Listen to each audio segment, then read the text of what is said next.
رکھ رہا ہوں کہ جب وہ دور آئے گا پوری دنیا میں سوائے اسلام کے کچھ نہیں ہوگا۔ السلام علیکم ورحمۃ اللہ وبرکاتہ۔ الحمد للہ رب العالمین، اتقوا اللہ ولتنظر نفس ما قدمت لغد واتقوا اللہ ان اللہ خبیر بما تعملون۔ انسان اتنا غفلت کا شکار ہو چکا ہے کہ وہ دنیا کے اندر دنیا کے مال میں مبتلا ہو کر، دنیا کے عیش و آرام میں مبتلا ہو کر، دنیا کی نعمتوں کے اندر مبتلا ہو کر وہ نعمت دینے والے وحدہ لا شریک کو بھول چکا ہے۔ اللہ تبارک و تعالیٰ کو فراموش کر چکا ہے انسان، نعمت پا کر نعمت دینے والے کو بھول چکا ہے انسان۔ انسان دنیا میں رہ کر اب یہ تصور کرنے لگا ہے شعوری یا لاشعوری طور پر کہ مجھے اس دنیا سے جانا ہی نہیں ہے، مجھے اس دنیا سے کوچ کرنا ہی نہیں ہے، مجھے اس دنیا سے نکلنا ہی نہیں ہے۔ انسان یہاں ایسے رہ رہا ہے، انسان یہاں ایسے جی رہا ہے، ایسا لگتا ہے کہ جیسے اس کو نہ قبر میں جانا ہے، نہ میدان محشر میں کھڑے ہونا ہے، اور نہ اللہ کی بارگاہ میں جواب دینا ہے۔ میرے پیارے آقا صلی اللہ علیہ وآلہ وسلم کے پیارے دیوانوں، ہم الحمدللہ مسلمان ہیں، ایمان والے ہیں۔ اللہ نے ہمیں ایمان کی دولت عطا کی ہے، اسلام جیسی عظیم نعمت عطا کی ہے، محمد الرسول اللہ جیسا پیغمبر اور نبی عطا فرمایا ہے۔ ہمارا قائد کتنا عظیم ہے، اللہ کی عزت کی قسم دنیا کے سارے قائدین کو ایک طرف رکھیں اور تنہا مسلمانوں کا، مومنوں کا قائد مصطفیٰ جان رحمت کو ایک طرف رکھیں، خدا کی عزت کی قسم نہ کوئی حسن میں ان جیسا ہے، نہ کوئی علم میں ان جیسا ہے، نہ کوئی تقوی میں ان جیسا ہے، نہ کوئی اخلاق میں ان جیسا ہے، نہ کوئی معجزات میں ان جیسا ہے، نہ کوئی گفتگو میں ان جیسا ہے، نہ کوئی تکلم میں ان جیسا ہے، نہ کوئی ترنم میں ان جیسا ہے، حتیٰ کہ ان کے چلنے کی طرح چلنا دنیا کے کسی قائد کا نہیں ہے۔ دنیا کے قائدین چلتے ہیں تو اللہ اکبر، وہ راستہ بھٹک بھی سکتے ہیں، راستہ بھول بھی سکتے ہیں، مگر جو ہمارا قائد ہے آمنہ کا لال، ان کی شان یہ ہے کہ ان کی خیرات جس کو مل جاتی ہے وہ بھی آسمان ہدایت کا تارا بن جاتا ہے۔ سبحان اللہ۔ آپ سب ایک مرتبہ بلند آواز سے درود شریف پڑھ لیں۔ اللہم صلی علی سیدنا مولانا محمد بارک وسلم، صلاۃ و سلام علیک یا رسول الکرام و ابنہ الکریم و امتہ الکریمہ یا اکرم الاکرمین و بارک وسلم، صلاۃ و سلام علیک یا جد الحسن والحسین۔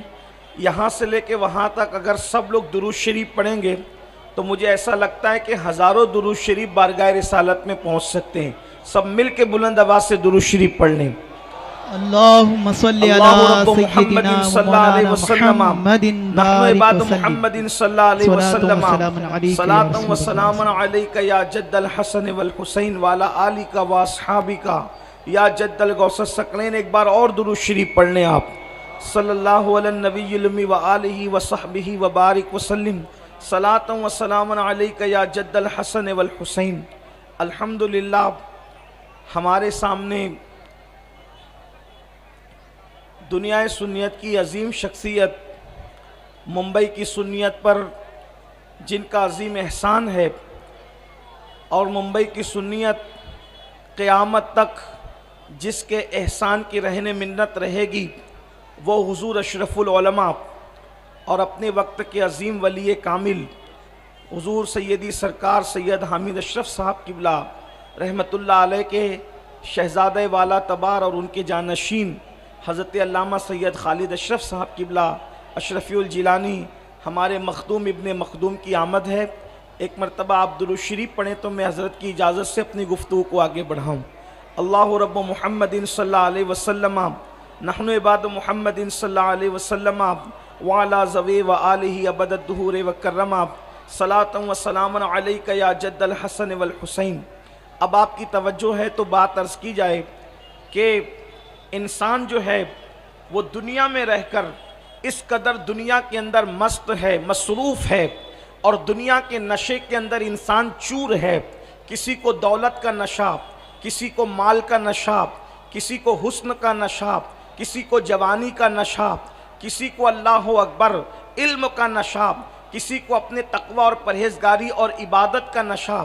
انسان ڈوب چکا ہے نشے کے اندر، انسان چکنا چور ہے اور اللہ کو بھول چکا ہے، خدا کو فراموش کر چکا ہے. اور انسان یہ تصور کرتا ہے کہ اسے دنیا سے جانا ہی نہیں ہے، بلکہ دنیا میں ہمیشہ رہنا ہے، دنیا میں مستقل رہنا ہے. اور پھر انسان آخرت کو فراموش کر چکا ہے.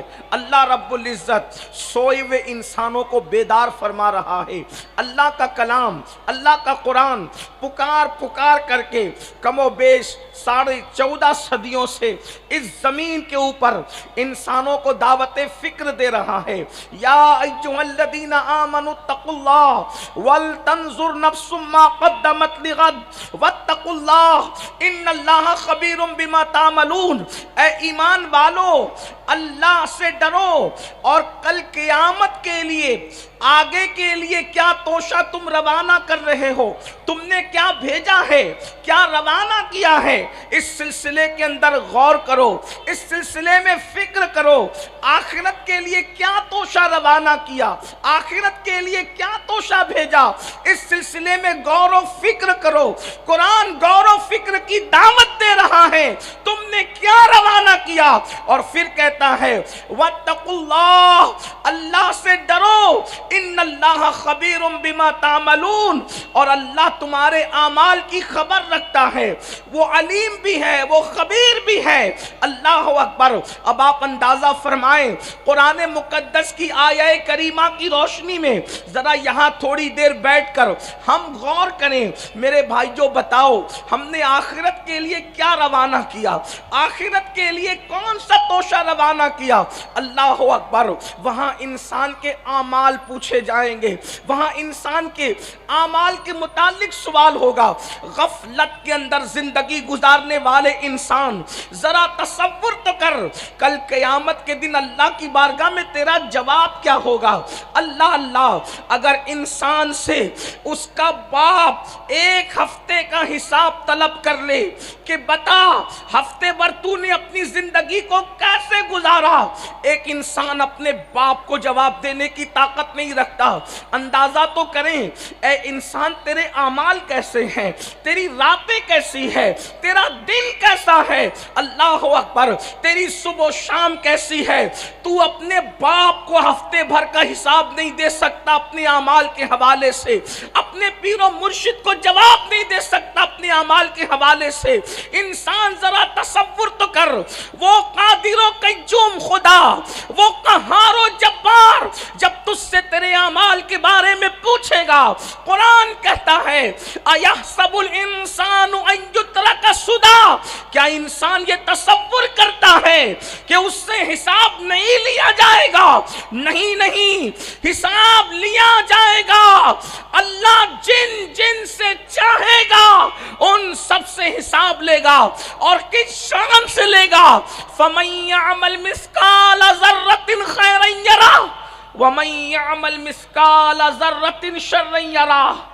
ایک ذرے کے برابر نیکی کی ہوگی، اللہ وہ بھی دکھائے گا. ایک ذرے کے برابر بدی کی ہوگی، ذرہ. قرآن ذرہ فرما رہا ہے، ذرہ. اندازہ تو کریں، ہم ایک کھجور ہاتھ میں لیتے ہیں، وہ کتنے کروڑوں ذرات سے بنی ہوتی ہے. ہم اللہ اکبر ایک چھوٹی سی گٹلی ہاتھ میں لیتے ہیں، وہ کتنے کروڑوں ذرات سے بنی ہوتی ہے. قرآن کہہ رہا ہے ذرے کے برابر نیکی کی ہوگی، اللہ تمہیں وہ بھی دکھائے گا. تم نے کیا کیا تھا دکھائے گا. تھوڑا یہاں دکھانے پر تصور کریں، تھوڑا سا غور فرمائیں. اللہ اکبر. اللہ پاک ارشاد فرما رہا ہے یرا، اللہ تمہیں دکھائے گا. تھوڑی دیر کے لیے ذرا غور کریں.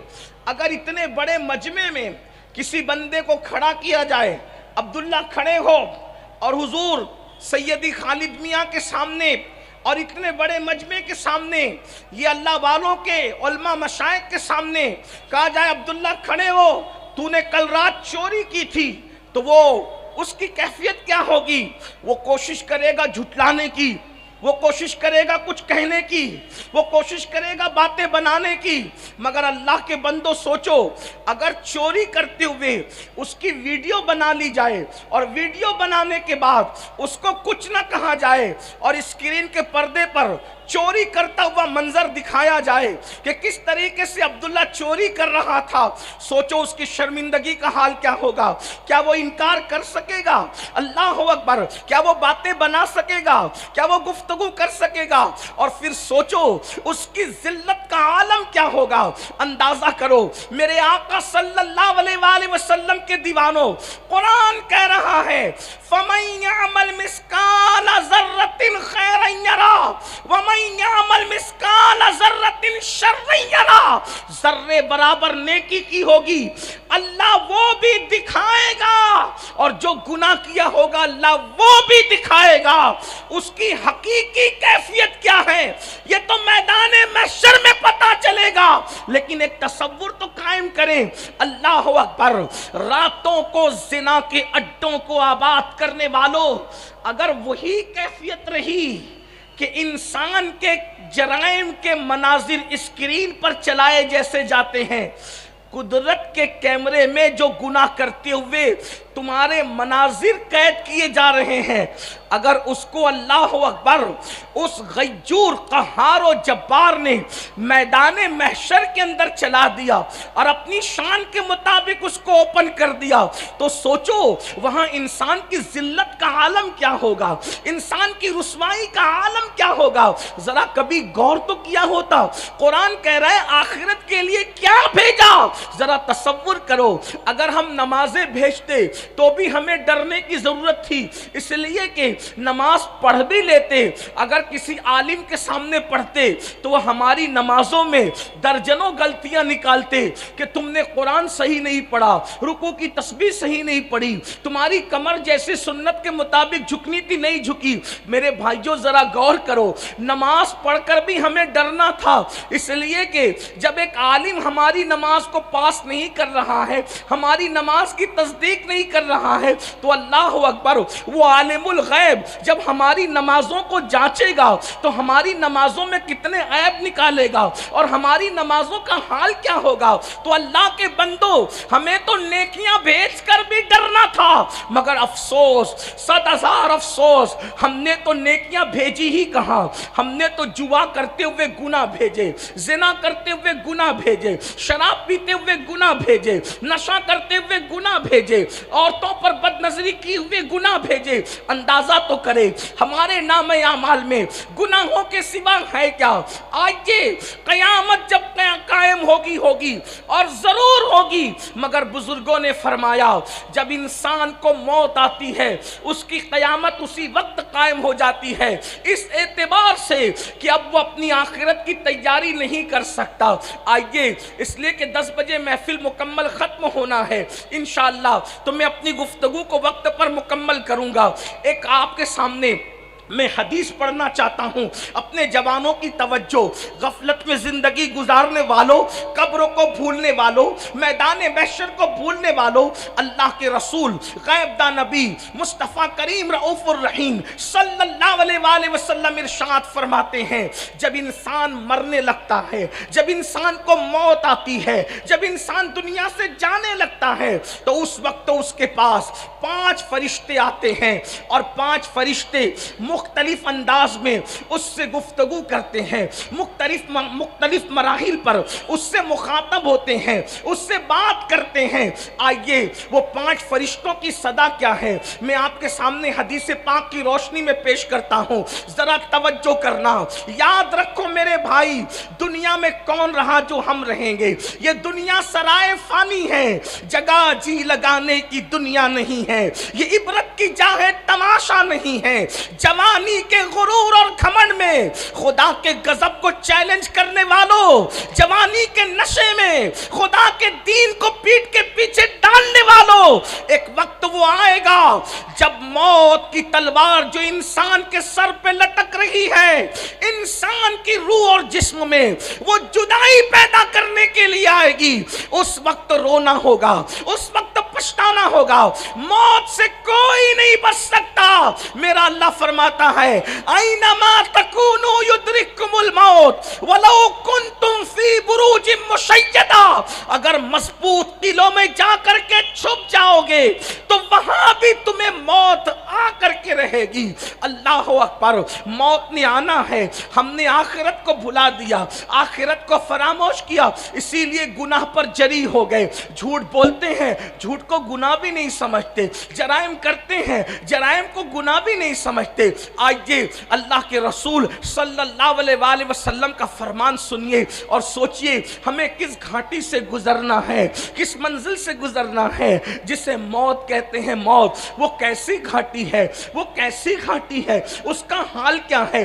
آئیے پہلے تو میں آپ کے سامنے یہ عرض کروں کہ موت آتی کیسے ہے، موت کیسے آتی ہے۔ لوگ سمجھتے ہیں انسان بستر پہ پڑا بڑا ہی سکون سے مر رہا ہے۔ میرے بھائیوں، اللہ اکبر، اتنے سکون سے انسان نہیں جاتا جتنے سکون سے وہ بستر پہ پڑا رہتا ہے۔ یہ اللہ کی حکمت ہے، ہاتھوں سے، پیروں سے، زبان سے میرا اللہ طاقت چھین لیتا ہے۔ اگر اللہ لوگوں کی طاقت ہاتھ پیر کی نہ چھینے تو جب جانور ذبح ہوتا ہے تو وہ کس طرح تڑپتا ہے، اس سے زیادہ انسان تڑپے۔ حدیث پاک کا مفہوم ہے اگر انسان کی طاقت نہ چھینی جائے مرتے وقت تو انسان جنگلوں میں پاگلوں کی طرح پھرتا رہے، دوڑتا پھرے۔ انسان کی کیفیت یہ ہو، آؤ ذرا جس گھاٹی سے گزرنا ہے جسے موت کہتے ہیں، مسلمان ہو کر بھی دین کو پیٹ کے پیچھے ڈالا ہے، مسلمان ہو کر بھی اللہ کے دین کو بھلا دیا ہے،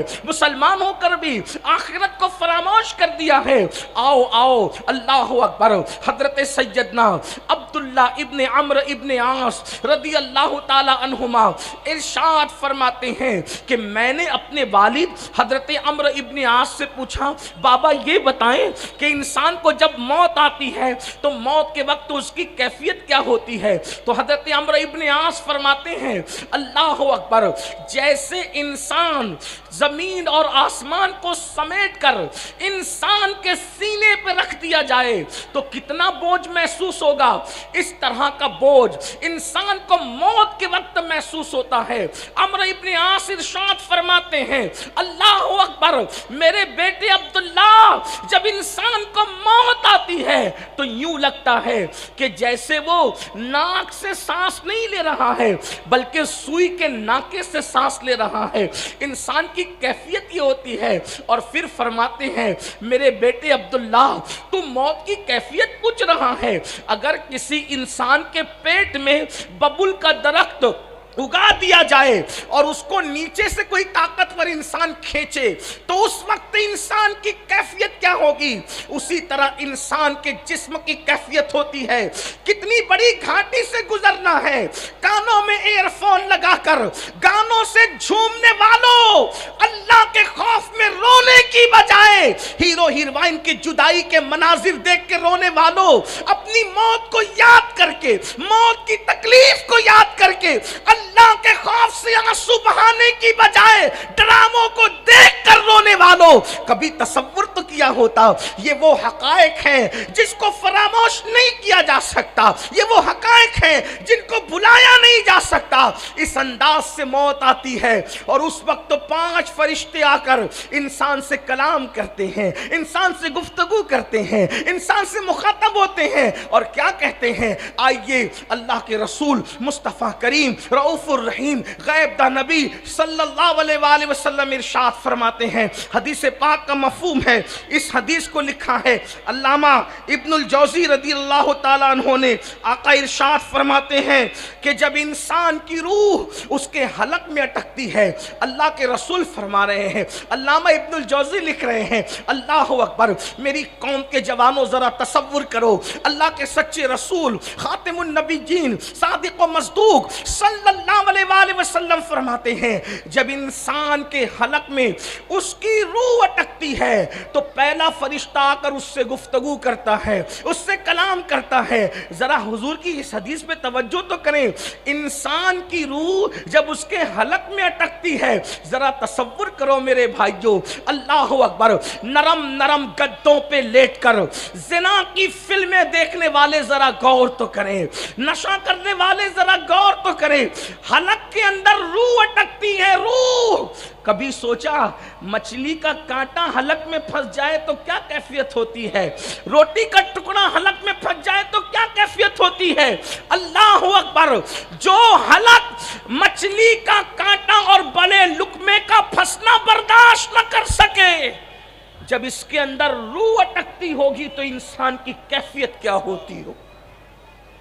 اور اللہ کے رسول نے فرما دیا، حضور نے جو کہہ دیا وہ حق ہے، اس سے نہ کم ہو سکتا ہے نہ اس سے زیادہ ہو سکتا ہے، اس لیے کہ کائنات میں سب سچوں میں سب سے بڑا سچا خدا کی مخلوق میں کوئی ہے تو وہ آمنہ کے لال مصطفیٰ جان رحمت ہے۔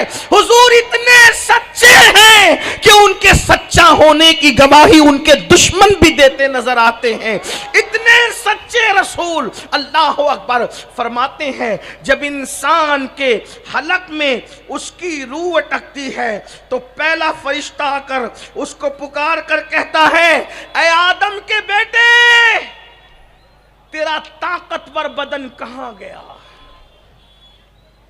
فرشتہ اس سے مخاطب ہو کر کے کہہ رہا ہے، آدم کے بیٹے، یہی بدن پر غرور کرتے ہو نا، اسی جسم پر گھمنڈ کرتے ہو نا؟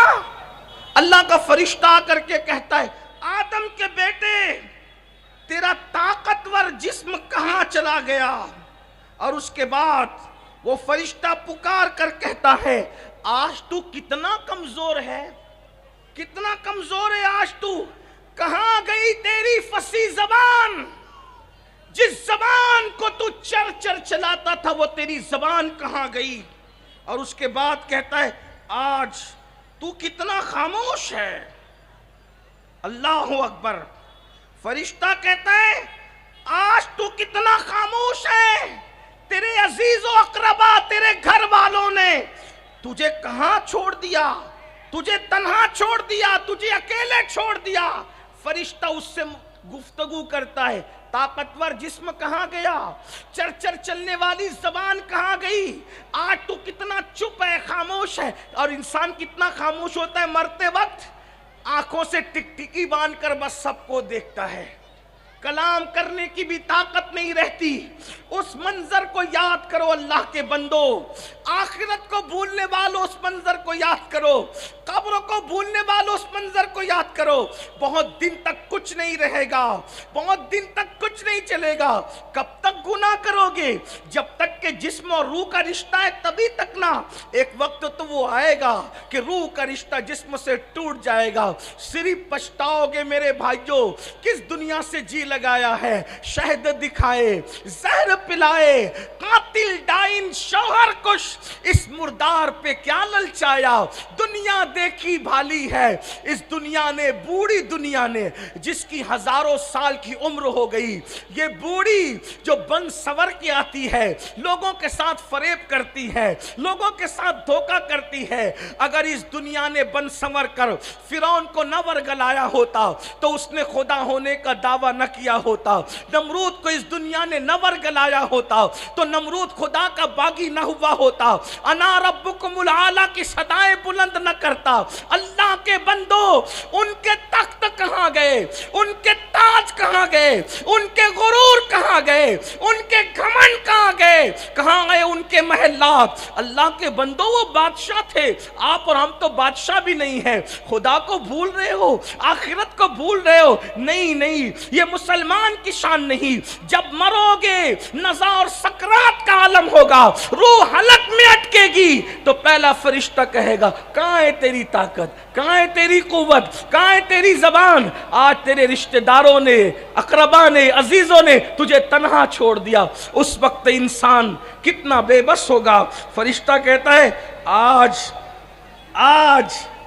سب نے تجھے چھوڑ دیا، سب چھوڑ دیں، بیوی چھوڑ دے گی، بچے چھوڑ دے، سب چھوڑ دے، کون آتا ہے ساتھ؟ کوئی نہیں آئے گا۔ پھر اللہ کے رسول علیہ السلام ارشاد فرماتے ہیں جب اس کی روح نکال لی جاتی ہے تو دوسرا فرشتہ آتا ہے روح نکلنے کے بعد، اور وہ فرشتہ بھی اس سے کلام کرتا ہے۔ اور فرشتہ کیا کہتا ہے ذرا سنیں، وہ فرشتہ کہتا ہے تنگ دستی کے خوف سے جو مال تو نے جمع کیا تھا، نہ حرام دیکھا نہ حلال، وہ مال کہاں گیا؟ تجھے بہت خیال تھا نا مالدار بننے کا، دولت مند بننے کا، کہاں گیا تیرا مال؟ اور سوچو وہ مال گیا جاتا کہاں ہے؟ ادھر انسان مرا، ادھر بہویں پلان کرتی ہے کہ ہمارے حصے میں کتنا آئے گا، میرے شوہر کے حصے میں کتنا، بیٹے پلان کرتے ہیں، داماد پلان کرتے ہیں۔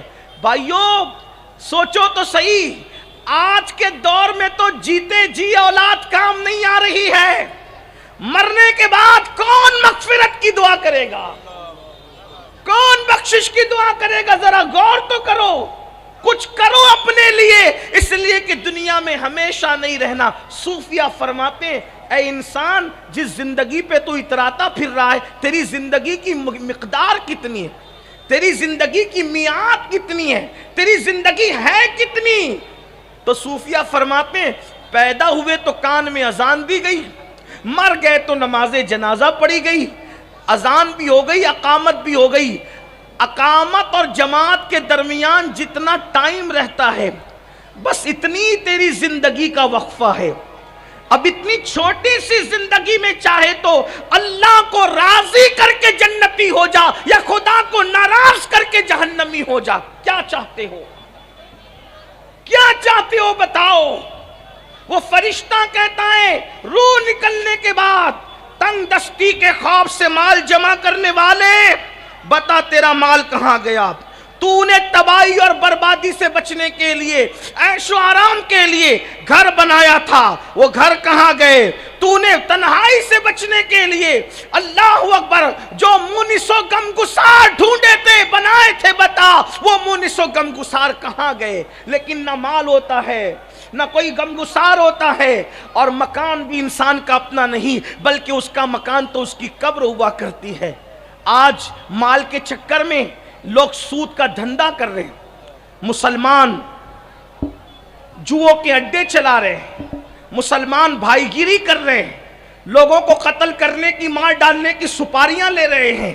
اللہ ماشاءاللہ سب مسلمان ایسے نہیں ہیں، لیکن مال کے چکر میں لوگ ایک دوسرے پہ جادو کر رہے ہیں، جادو کروا رہے ہیں، مال کے چکر میں اللہ اکبر کسی کا مرڈر کیا جا رہا ہے، مال کے چکر میں حلال و حرام نہیں دیکھا جا رہا ہے، مال کے چکر میں اپنی بستیوں کے اندر نشہ آور چیزیں بیچی جا رہی ہے، فروخت کی جا رہی ہے، مال کے چکر میں جوؤں کے اڈے چلائے جا رہے ہیں۔ آپ مجھے بتائیں کیا یہ مال قبر میں ساتھ جائے گا؟ ارے حلال کمانے والے اپنا مال اپنے ساتھ نہیں لے کر کے گئے تو حرام کمانے والوں نے کون سا کیا لے کر کے جانا ہے؟ اللہ اکبر۔ تو وہ فرشتہ روح نکالنے کے بعد کہے گا، نور نکلنے کے بعد کہے گا کہاں ہے تیرا مال، کہاں ہے تیرا مکان، کہاں ہے تیرے مونس و غمگسار؟ لیکن انسان کے پاس جواب کیا ہوگا؟ پھر اللہ کے رسول صلی اللہ علیہ وآلہ وسلم فرماتے ہیں جب اس کا جنازہ اٹھایا جاتا ہے تو تیسرا فرشتہ آ کر کے اس کو کہتا ہے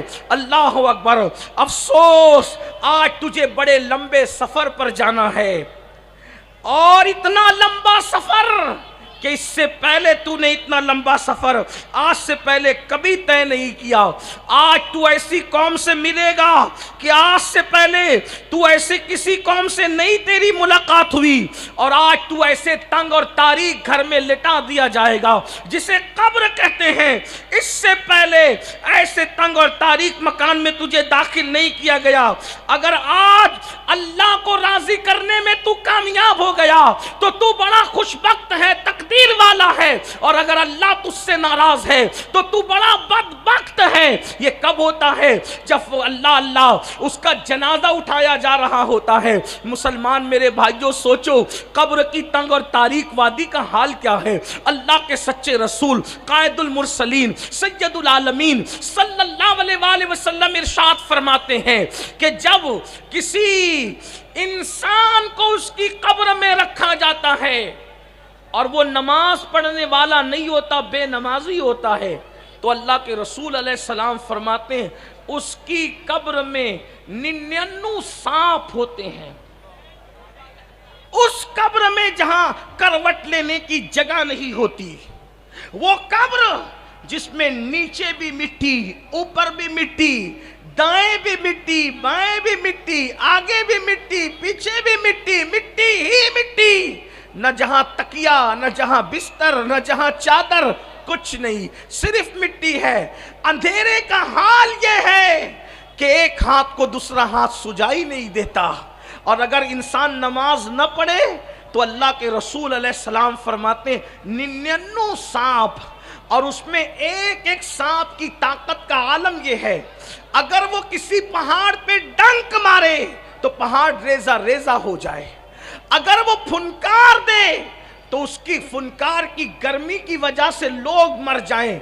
ایسے طاقت والے 99 سانپ انسان پر جو بے نمازی ہوتا ہے اللہ اس پر مسلط کرتا ہے۔ اور بلکہ ایک دوسری حدیث میں آیا، اللہ کے رسول علیہ السلام فرماتے ہیں کہ بے نمازی پر اللہ قبر میں جو سانپ مسلط کرتا ہے اس کا نام ہے شجاع الاقرع، اور وہ گنجا سانپ ہے، گنجا، اس کا نام بھی اللہ کے رسول نے بتایا، شجاع الاقرع اس کا نام ہے، اور اس کا حال یہ ہے جب وہ کسی کو ڈنک مارے تو ایک ڈنک پر 1000 سال تک کے زہر اس کے پورے جسم میں گھومتا رہے گا، اور اس کی ہڈیوں کے جوڑ ٹوٹ کر چکنا چور ہو جائیں گے۔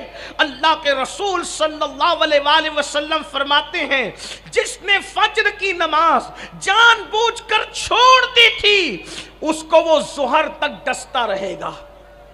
فجر کی نماز جس نے جان بوجھ کر چھوڑی تھی، شجاع الاقرع، یہ کسی مولوی صاحب کا قول نہیں ہے کہ آپ یہ کہہ دیں کہ چلے مولانا تو بولتے ہی رہتے ہیں، یہ اس رسول کا فرمان ہے جس کے بارے میں قرآن کہتا ہے وَمَا يَنْتِقُ عَنِ الْهَوَىٰ إِنْ هُوَ إِلَّا وَحْيٌ يُوحَىٰ، یہ اپنی مرضی سے کبھی بولتے ہی نہیں، گویا کہ زبان ان کی ہے، کلام خداوند قدوس کا ہے۔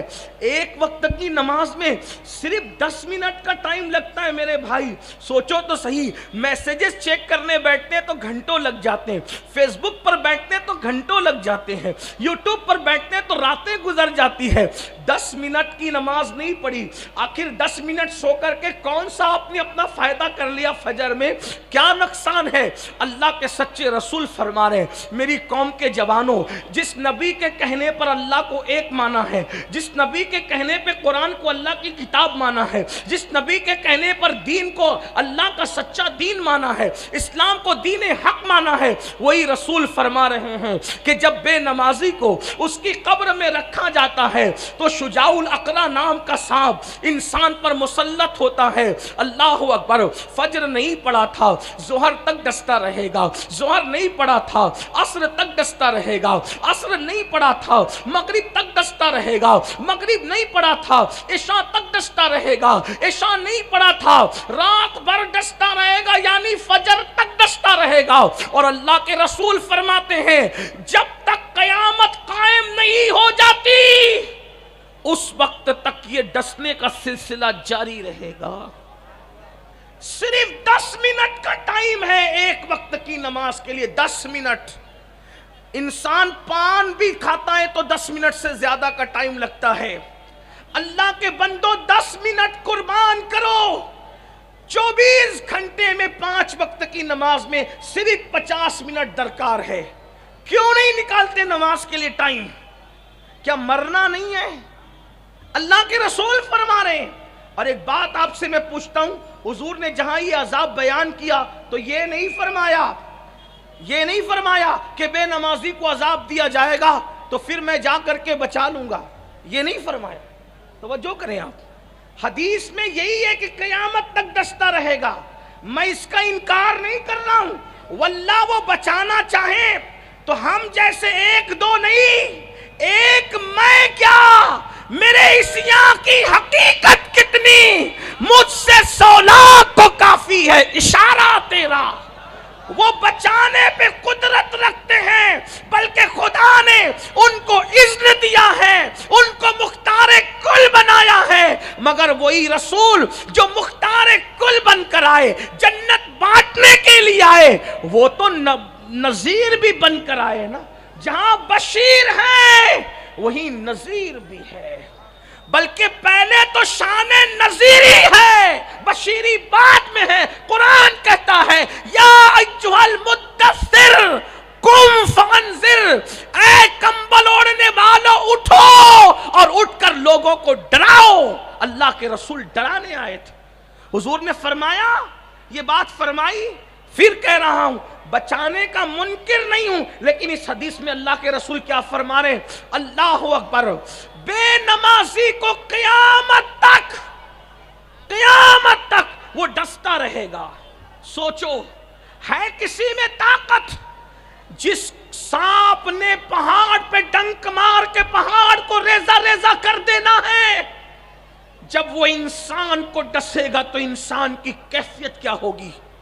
اپنے آپ پر رحم نہیں آتا، اپنے آپ سے محبت نہیں ہے، اپنے جسم سے محبت نہیں ہے۔ بتاؤ، کانٹا چبھ جائے برداشت نہیں ہوتا، آنکھ میں تنکا گھس جائے برداشت نہیں ہوتا۔ میرے بھائیوں، گرم گرم چائے کا اگر گھونٹ لے لو برداشت نہیں ہوتا، اگر بتی کا چٹکا برداشت نہیں ہوتا۔ میری قوم کے جوانوں، دوسروں کا برا چاہتے چاہتے کیا اپنا بھی برا چاہنے لگے ہو؟ دوسروں کے ساتھ نفرت کرتے کرتے کیا اپنے جسم سے بھی نفرت کرنے لگے ہو؟ کیا اپنے آپ سے بھی نفرت کرنے لگے ہو؟ اللہ اکبر، ذرا سوچو تو صحیح، اتنے سچی شخصیت، اتنے صادق و مصدوق، ایسے رسول، سچے رسول، سارے سچوں میں سچے، سارے اچھوں میں اچھے، صادق و مصدوق کہہ رہے ہیں فجر نہیں پڑی ظہر تک ڈسے جاؤ گے، ظہر نہیں پڑی عصر تک ڈسے جاؤ گے۔ بتاؤ تو صحیح، جو لوگ مچھر کے ڈنک کو برداشت نہیں کر سکتے، میرے جوانوں بتاؤ، مچھر کے ڈنک کو برداشت نہیں کر سکتے، شجاع الاقرا کے ڈنک کو کیسے برداشت کر سکو گے؟ اور قبر کی وہ کیفیت کیسی ہوگی؟ اس لیے آج اللہ کی بارگاہ میں سچی توبہ کرو۔ رجب شریف کا مہینہ شروع ہو چکا ہے، رمضان المبارک کی تیاری ابھی سے کرو۔ کب تک خدا کو بھولے رہو گے؟ کب تک خدا کو فراموش کرو گے؟ کب تک آخرت کو بھولے رہو گے؟ آخرت کی تیاری کیوں نہیں کر لیتے؟ اللہ اکبر، آئیے، اگر 10 منٹ نماز کے لیے نکال لیا ہوگا کیا؟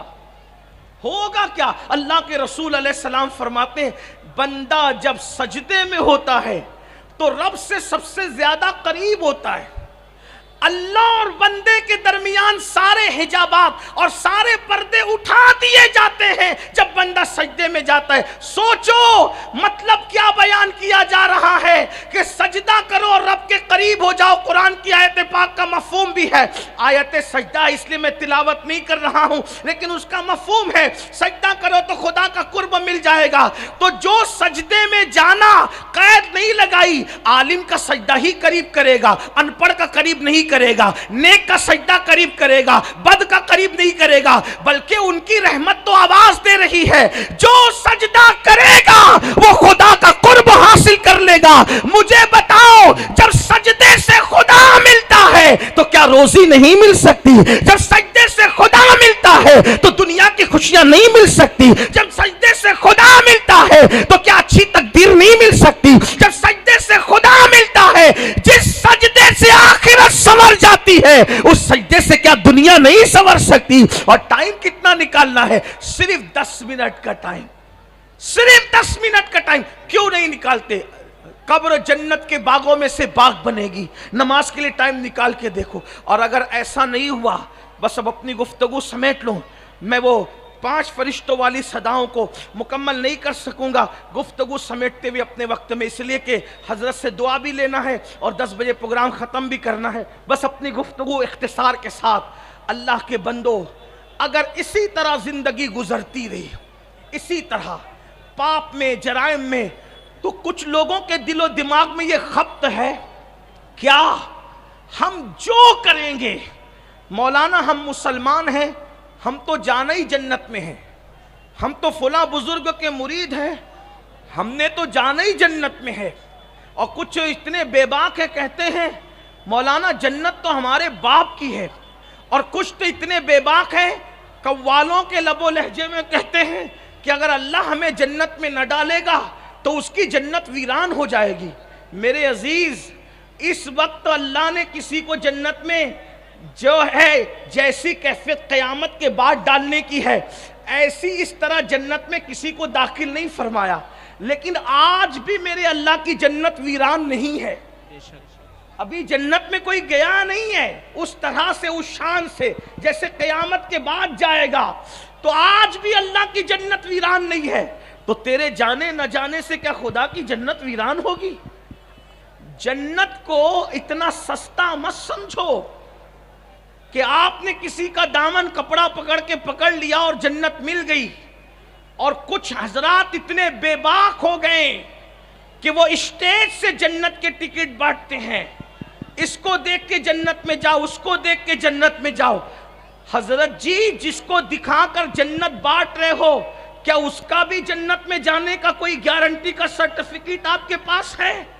سرکار غوث اعظم ایمان پر خاتمے کے لیے آنسو بہائے، کعبے کا غلاف پکڑ کر غوث پاک کہے اللہ اگر عبدالقادر کے نام اعمال تیری بارگاہ میں قبولیت کے قابل نہیں ہے تو تو عبدالقادر کو اندھا اٹھانا تاکہ شرمندگی سے بچ جائے۔ مجھے بتاؤ، جن کو اللہ نے جنت بانٹنے کا اختیار دیا تھا وہ تو کعبے کا غلاف پکڑ کے رو رہے ہیں، وہ تو راتوں کو آنسو بہا رہے ہیں، اور جو غسل جنابت بھی 3 دن تک نہیں کرتے، انہیں کون سا گھمنڈ آ گیا کہ ہم جنت میں نہیں جائیں گے تو کون جنت میں جائے گا؟ اللہ کے بندوں سوچو، قرآن کہہ رہا ہے ان الابرار لفی نعیم وان الفجار لفی جہیم، نیکوں کے لیے جنت ہے اور فاجروں کے لیے جہنم ہے۔ آپ کیا سمجھ رہے ہیں؟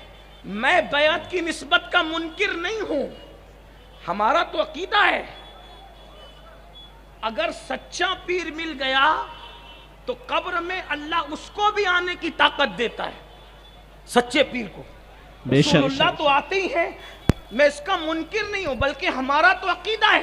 ہمارے سرکار غریب نواز نے اپنے پیر بھائی کے جنازے میں شرکت کی، تو شرکت کر کے کیا فرمایا؟ پہلے تو رو دیے، اس کے بعد ہٹے تو ہٹتے ہوئے کہا پیری مریدی بھی کیا چیز ہے، اور مسکرانے لگے۔ تو لوگوں نے کہا سرکار آپ پہلے روئے پھر مسکرائے اور پھر کہنے لگے کہ پیری مریدی کیا چیز ہے۔ تو غریب نواز سرکار فرماتے ہیں، کیا فرماتے ہیں کہ جیسے اس کو دفن کیا تو عذاب کے فرشتے آ گئے، خواجہ عثمان ہرونی بھی آ گئے اور کہنے لگے کہ یہ میرا مرید ہے۔ تو جواب دیا گیا مگر یہ نیک نہیں ہے، بد ہے۔ وہ کہا مگر میرا ہے۔ تو کہا کہ نیک نہیں میرا ہے، کہا نیک نہیں ہے، تو کہا میرا ہے، نیک نہیں ہے۔ تو غیب سے آواز آئی یہ عثمان ہرونی میرا محبوب ہے، تو میرے محبوب کی خاطر اس کو چھوڑ دیا جائے۔ تو غریب نواز فرماتے ہیں کیا کہ پھر میں نے کہا پیری مریدی بھی کیا چیز ہے، لیکن آپ سے کہتا ہوں وہ بچانے کے لیے عثمان ہرونی جیسا بھی تو ملنا چاہیے، جو خود جہنم میں پھنسا پڑا ہے، قبر میں پھنسا پڑا ہے، اس نے کیا آنا ہے؟ بلکہ آپ کو یہ کہہ دوں اگر عثمان ہرونی جیسا مرشد چاہیے تو پھر غریب نواز جیسا مرید بھی کسی کو بننا پڑے گا۔ 3 دن تک غسل جنابت نہیں کرتے اور تمہیں عثمان ہرونی مل جائے گے۔ اگر نظام الدین محبوب الہی چاہیے تو تمہیں خسرو بننا پڑے گا۔ جمعہ کی 2 رکعت پڑھ کے بھاگ جاتے ہو اور پھر چاہتے ہو کہ تمہیں کوئی محبوب الہی ملے۔ اگر علاؤ الحق پنڈوی جیسا مرشد اللہ اکبر چاہتے ہو تو پھر مخدوم اشرف جہانگیر سمنانی جیسا بننا پڑے گا. آل رسول احمدی جیسا مرشد چاہتے ہو تو پھر امام احمد رضا مرید بننا پڑے گا، ویسا بننا پڑے گا. حیرت کی بات یہ ہے 5 کلمے کے ترجمے بھی یاد نہیں. بچیاں ارتداد کے دروازے پر پہنچ چکی، بیٹے اسلام اور قرآن اور حدیث کے منکر ہو رہے ہیں، اور ہمیں گھمنڈ ہے ہم جنت میں نہ جائیں گے تو کون جنت میں جائے. قرآن کہتا ہے قو انفسکم واہلیکم نارا. بلکہ اس پر بھی سوچ لو اللہ کے بندو، وہ بے نیاز ہے جب وہ نبی کے بیٹے کو جہنم میں داخل کر سکتا ہے، نبی کی بیوی کو جہنم میں داخل کر سکتا ہے، نبی کے سگے چچا کو جہنم میں داخل کر سکتا ہے. ہمارا آپ کون؟ آپ کو نہیں پتا. لوط علیہ السلام کی ایک بیوی جہنم میں جائے گی، نوح علیہ السلام کا بیٹا جہنم میں جائے گا، لیسا من اہلک کہہ دیا گیا. اور ابراہیم خلیل اللہ کا سگا چچا آزر بت پرستی کی وجہ سے اللہ اکبر وہ بچھو کی شکل میں جہنم میں جائے گا. یہ میرے اللہ کی شان ہے. آج تو لوگ لبرل بننے کے لیے، آزاد خیال بننے کے لیے بتوں کی تائید کر رہے ہیں، بت پرستوں کی تائید کر رہے ہیں. لوگوں سے لبرل ہونے کا سرٹیفکیٹ اور روشن خیال ہونے کا سرٹیفکیٹ لینے والوں، اسلام آدھا تیتر آدھا بٹیر کا نام نہیں ہے. دین صرف دین ہے. مکے والوں نے کہا تھا آپ ہمارے خداؤں کو پوجے، ہم آپ کے خدا کو پوجے. یہی تو انہوں نے کہا تھا اختلاف ختم، جھگڑا ختم. قرآن نے کہا یہ نہیں ہو سکتا. محبوب آپ کہہ دیں کہ جس کی تم عبادت کرتے ہو اس کی میں عبادت نہیں کروں گا. اس لیے کہ جھگڑا تو اصل ہے یہی کہ اللہ اللہ، درخت، مٹی، پتھر، چوہے، چیل، کوے عبادت کے لائق نہیں ہے. عبادت کے لائق صرف وہ ہے جسے وحدہ لا شریک کہتے ہیں. نعرہ تکبیر، نعرہ رسالت، حضرت علامہ مولانا سید امین القادری صاحب قبلہ اشرفی. حالات دیکھ کر کے لوگوں کی بولیاں بدل رہی، سیاسی لیڈروں کی بولیاں، مالداروں کی بولیاں، نام نہاد سوشل ورکروں کی بولیاں کہ ادھر بھی چلیں ادھر بھی چلیں اور اس طرح جان بچائیں. لعنت ہے ایسی زندگی پر جو خدا کی بغاوت کے ساتھ ہو، اس لیے کہ تیرا سر اتنا قیمتی ہے. جب نبی کو سجدہ جائز نہیں ہے، ولی کو سجدہ جائز نہیں ہے، تو مٹی، پتھر، چیل، کووں کو سجدے کی اجازت کیسے ہو سکتی ہے؟ اور بت خانہ بنانے والوں کو چندہ دینے والوں سے پوچھنا چاہتا ہوں، مر کے کیا جواب دو گے؟ وما قدر اللہ حق قدری، تم نے اللہ کی ایسی قدر نہیں کی جیسا کہ قدر کرنے کا حق تھا. جانتے ہو جس اللہ کو پوچھتے ہو، جس کی عبادت کرتے وہ ہے کیا؟ اس کی شان کیا ہے؟ تمہیں پتا ہے محمد الرسول اللہ جیسی ہستی جس کی بارگاہ میں پیشانی رکھ دے وہ خدا کی شان ہے. ذرا غور تو فرمائے، اتنی اعلیٰ ہستی جس کے آگے سر نیاز کھم، ان کے سر کی شان کیا ہے اندازہ تو کرو. جس کے تلووں پر جبریل اپنا ماتھا ملے، جب تلوہ اتنا قیمتی ہے تو وہ سر کتنا قیمتی ہوگا. اور وہ سر جس خدا کے آگے جھکتا ہے وہ خدا کے شان کا مالک ہو. اس خدا کو چھوڑ کر اپنا عقیدہ متزلزل کرتے ہو. بھائیو یہ تو موسم بدلتے رہتے ہیں، حالات تبدیل ہوتے رہتے ہیں. اللہ اکبر. امام حسین نے بتایا 3 دن کربلا کی زندگی پسند ہے، لیکن 30,000 دن تک یزید جیسے طاغوت کی غلامی پسند نہیں ہے. باطل پہ رہ کے زندہ رہنے والی زندگی پہ لعنت ہے، اور حق پہ رہ کے مر جانے کو شہادت کہتے ہیں. اس لیے حسینی کہلاتے ہو. صرف شربت والے، صرف کھچڑے والے، صرف نان کھٹائی والے، صرف 10 دن کے محرم کی محفل سجانے والے. حسینیت تو یہ ہے نا کہ جب بھی کبھی ضمیر کا سودا ہو دوستو، قائم رہو حسین کے انکار کی طرح. آج بھی ضمیروں کا سودا، توحید پر قائم رہو، رسالت پر قائم رہو. کہانی قصے کی بنیاد پہ جنہیں خدا ہونے کی سند مل گئی، آج تم ان سے متاثر ہو گئے. ہمارا خدا تو وہ ہے، هو اللہ احد اللہ الصمد لم یلد ولم یولد. کیا شان ہے جو بادل سے پانی قطرے قطرے برساتا ہے اسے اللہ کہتے ہیں. جس نے کن کہہ کر کے اتنی بڑی زمین بنائی اسے اللہ کہتے ہیں. جو سمندروں میں جس کے حکم سے اتنی بڑی بڑی کشتیاں چلتی ہے اسے اللہ کہتے ہیں. جو روزانہ مشرق سے سورج نکال کر مغرب میں غروب کر دیتا ہے اسے اللہ کہتے ہیں. جو رات کی سیاہ چادر کو سمیٹ کے کہاں رکھتا ہے آج تک کہ سائنس اس بارے میں کوئی تحقیق نہیں کر سکی اسے اللہ کہتے ہیں. جو دن کی زلفوں کو بکھیر دیتا ہے اللہ اکبر رات سمٹ جاتی ہے اور جب رات کی چادر سمیٹ دیتا ہے تو دن نکل آتا ہے. ستاروں کی انجمن وہ سجاتا ہے. شفق کا جمال اس نے پیدا کیا, افق کی سرخیاں اس نے پیدا کی. مردہ انڈے سے چند دن میں زندہ مرغی نکال دیتا ہے اسے اللہ کہتے ہیں. جو درختوں کی پتیاں پیدا کرتا ہے اسے اللہ کہتے ہیں. جو نکھتے گل پیدا کرتا ہے اسے اللہ کہتے ہیں. تتلیوں کو جس نے باغپن عطا کیا اسے اللہ کہتے ہیں. جو مردے میں جان پیدا کر دے اسے اللہ کہتے ہیں. جو زندے کو مردہ کر دے اسے اللہ کہتے ہیں. اتنا بڑا آسمان اس نے بنایا اسے اللہ کہتے ہیں. اللہ کے بندو اس اللہ کو چھوڑ کر کہاں جا رہے ہو؟ یاد رکھو خود بھی دین اور ایمان پہ رہو. ایک بات کہہ دوں, اگر ساری زندگی بدعملی کرتے رہے لیکن مرے ایمان پر رائی کے ذرے کے برابر بھی ایمان لے کر گئے انشاءاللہ جنت ملے گی. اگرچہ جہنم میں عذاب بھگت کر ملے گی مگر ملے گی, اس لیے کہ ایمان والا ہمیشہ جہنم میں نہیں رہے گا. لیکن اگر بہت کچھ کرنے کے بعد بھی کفر پر مرے تو پھر جنت میں ملنا ہی نہیں ہے.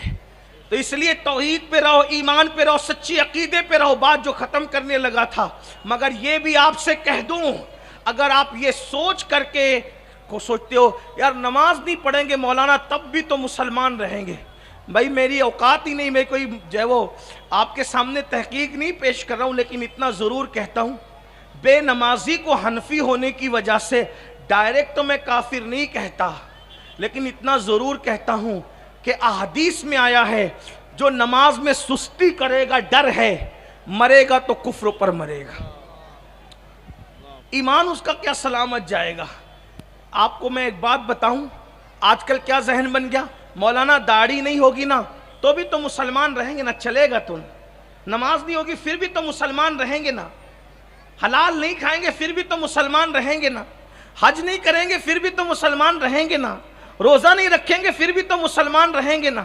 تو سب چھوڑ کر مسلمان رہیں گے تو پھر مسلمان کیا چیز ہے. اس سلسلے میں ایک بزرگ نے بڑی اچھی بات کہی, عارف رومی نے, علامہ جلال الدین رومی کہتے ہیں ایک شخص کو خیال آیا کہ میں نے اپنی پیٹھ پر شیر بنوانا ہے. آج کل کے نوجوان لڑکے جیسے بناتے ہیں بازوؤں پر, سینے پر, ہے نا, کیا کہتے ہیں اس کو, ٹیٹیو کہتے ہیں نا اس کو. اللہ کے رسول علیہ السلام نے فرمایا گوندنے والے اور گندوانے والے دونوں پر اللہ نے لعنت فرمائی, اللہ نے لعنت کی ہے. اور آج کل کا بڑا عجیب سا شوق ہے.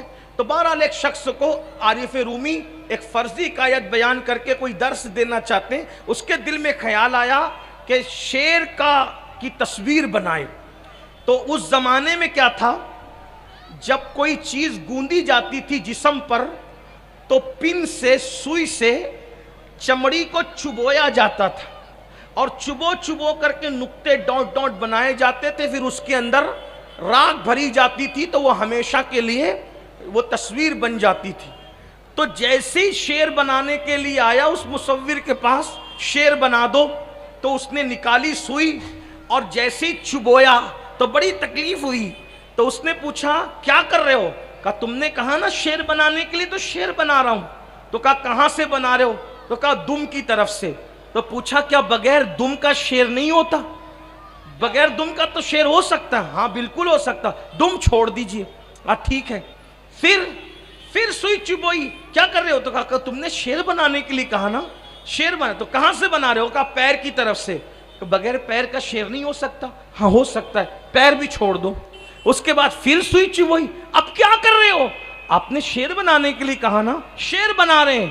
تو کیا بنا رہے ہو؟ کہا پیٹ بنا رہے ہیں۔ اب بغیر پیٹ کا شیر نہیں ہو سکتا؟ ہو سکتا ہے، چھوڑ دو پیٹ بھی۔ اب اس کے بعد جب سوئی چبوئی، کہا اب کیا کر رہے ہو؟ آپ تو شیر بنوانے کے لیے آئے تو شیر بنا رہے ہیں، تو اب کیا کر رہے ہو؟ کہا چہرہ بنا رہے ہیں۔ کہا بغیر چہرے کا شیر نہیں ہوتا؟ تو جب نہ دم رہے گی، نہ پیر رہیں گے، نہ پیٹ رہے گا، نہ چہرہ رہے گا، تو پھر شیر کون سی بلا کا نام ہے؟ یہی تو ہے نا۔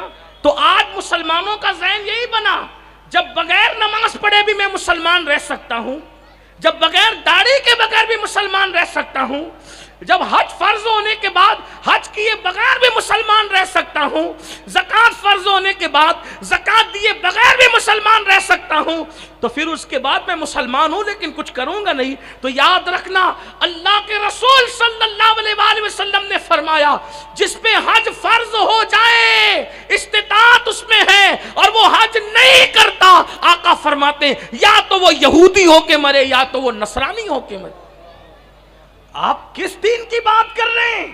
اگر یہ خبط و دل و دماغ میں ہے کہ کچھ نہیں کریں گے پھر بھی دیندار رہیں گے، اللہ کے رسول فرماتے ہیں جس کی نماز نہیں اس کا دین نہیں۔ سیدنا فاروق اعظم عمر ابن خطاب رضی اللہ تعالیٰ عنہ کو جب زخمی کر دیا گیا اور لہو لہان تھے، پورے جسم سے خون رس رہا تھا، خون بہ رہا تھا، پھر بھی آپ نے تیمم کیا اور نماز پڑھنے کی کوشش کی، تو کسی نے کہا امیر المومنین پورا جسم خون سے زخمی ہے، خون رس رہا ہے، خون بہ رہا ہے، اور آپ ایسی حالت میں نماز ادا فرما رہے ہیں، زخموں سے نڈال ہیں۔ آپ نے فرمایا میں کیوں نہ نماز پڑھوں، کیونکہ انہی کانوں سے میں نے رسول اللہ کو فرماتے ہوئے سنا کہ جس کی نماز نہیں ہے اس کا دین نہیں ہے۔ یہ فاروق اعظم فرما رہے جن کو رسول اللہ نے جنت کی گارنٹی دی ہے، حضور نے جنت کی بشارت دی ہے۔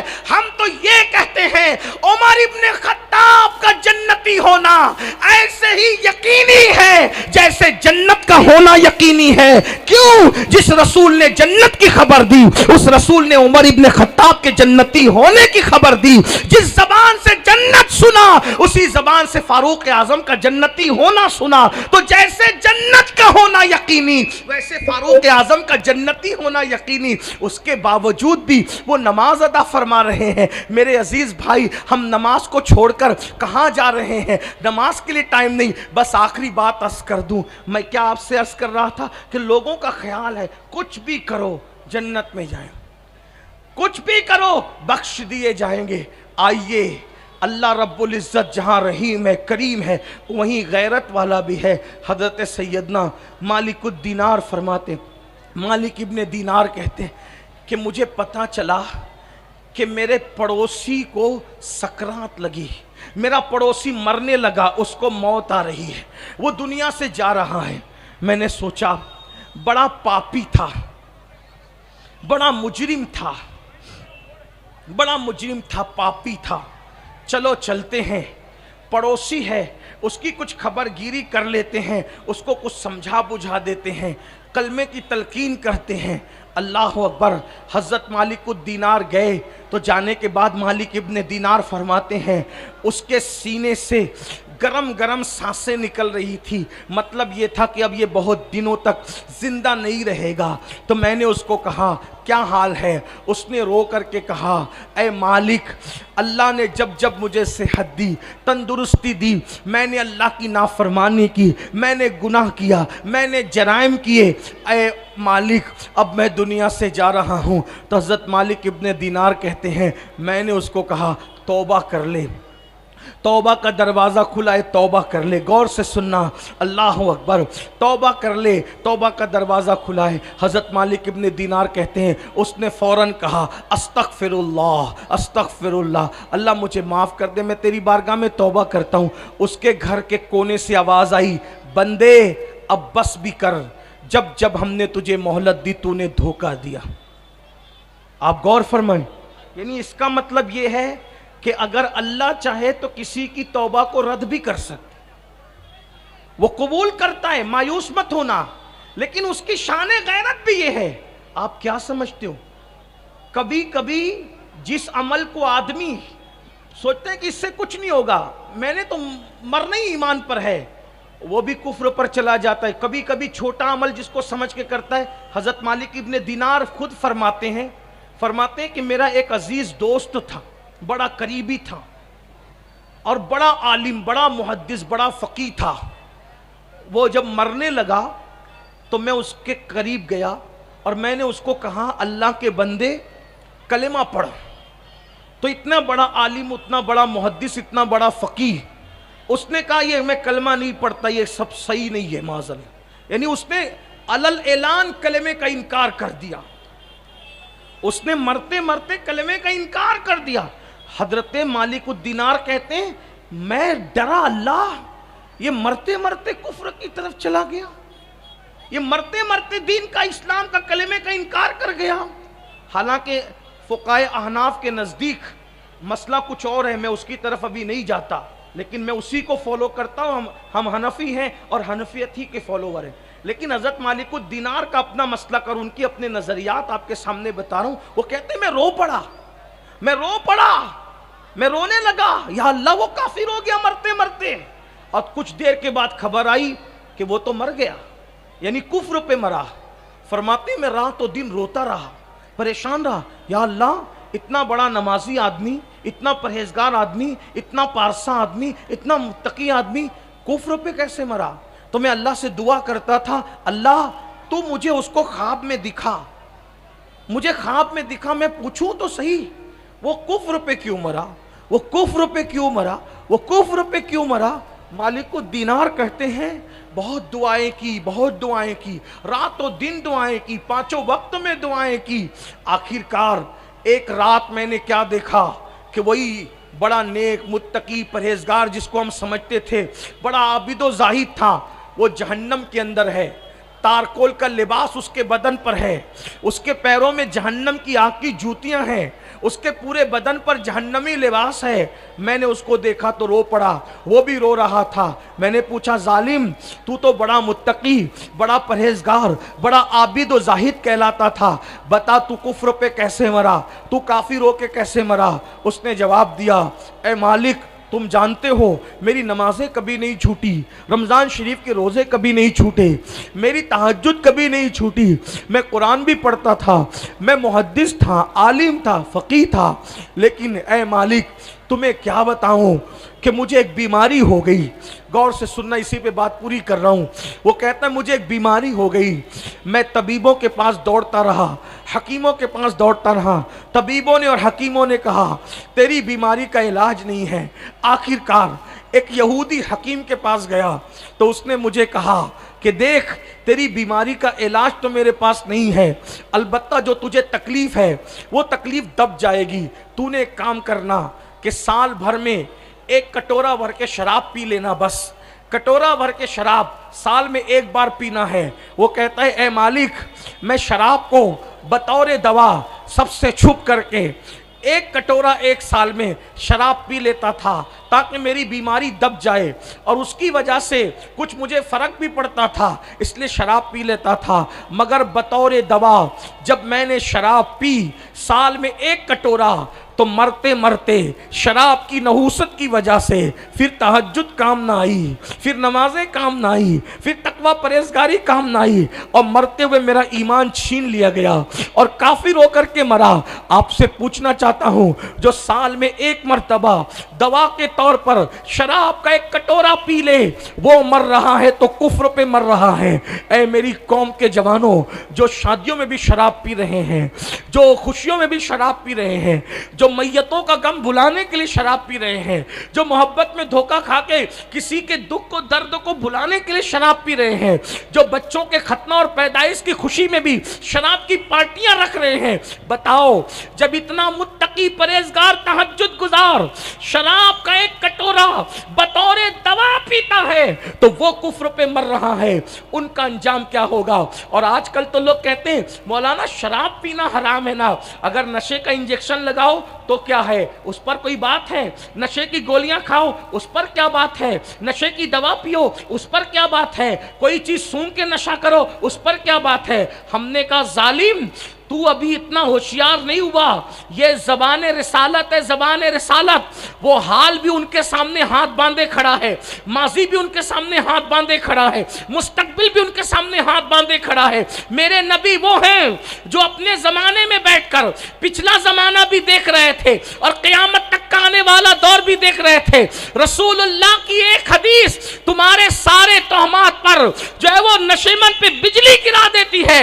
آقا فرماتے ہیں کلو مسکرین حرام، جس سے نشہ ہو سب حرام، جس سے نشہ۔ اب انجیکشن لاؤ یا قیامت سے پہلے اور پتہ نہیں ترقی کر کے لوگ کیا جائیں گے کیا کریں گے۔ حضور علیہ السلام کے ایک جملے نے قیامت تک کے لیے سب کو سمیٹ لیا۔ کلو مسکرین حرام، ہر نشاور چیز حرام ہے، اور جس کو اللہ کے رسول نے حرام کہہ دیا اس کو کوئی حلال نہیں کر سکتا۔ موت کے وقت زبان پہ کلمہ نہیں آئے گا، اور اللہ کے رسول علیہ السلام فرماتے ہیں جس نے نشہ کیا اور توبہ سے پہلے مر گیا، جب وہ قیامت کے دن اٹھے گا یا تو اس کی شکل سور کی طرح ہوگی یا تو اس کی شکل بندر کی طرح ہوگی۔ اس لیے مسلمان ہو، آخرت پہ یقین ہے تو آخرت کی تیاری کرو، نیک عمل کرو۔